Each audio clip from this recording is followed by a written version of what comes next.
In the Middle Nile Valley, geography is a binary. On one side, a lush ribbon of agricultural wealth. On the other, the sun-baked, arid expanse of the eastern desert. For millennia, two groups were defined by this contrast.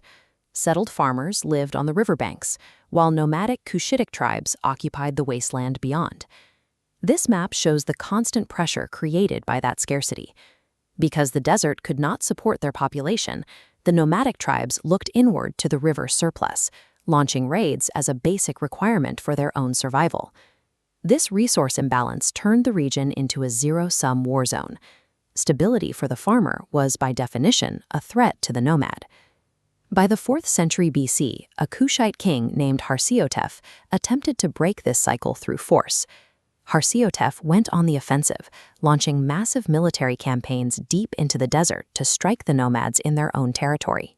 He captured the survivors and forced them to work as laborers in the central state temples, attempting to fold them into the Kushite economy. But Waharsiotef was fighting the people rather than the landscape. As this diagram shows, his army could disperse the nomadic camps, but it couldn't occupy the void they left behind. As soon as his soldiers marched back to the river, the nomadic population regenerated. These victories were temporary.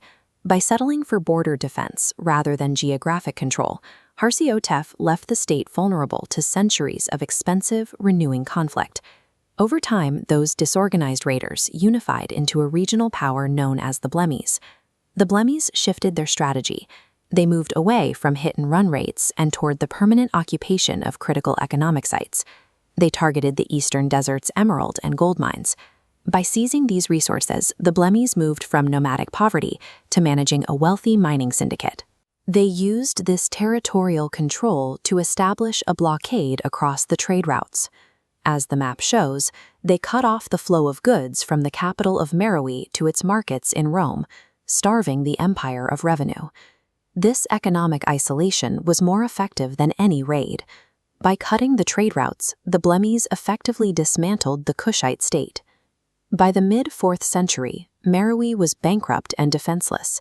The pyramids that once represented imperial power now stood over a collapsed administration.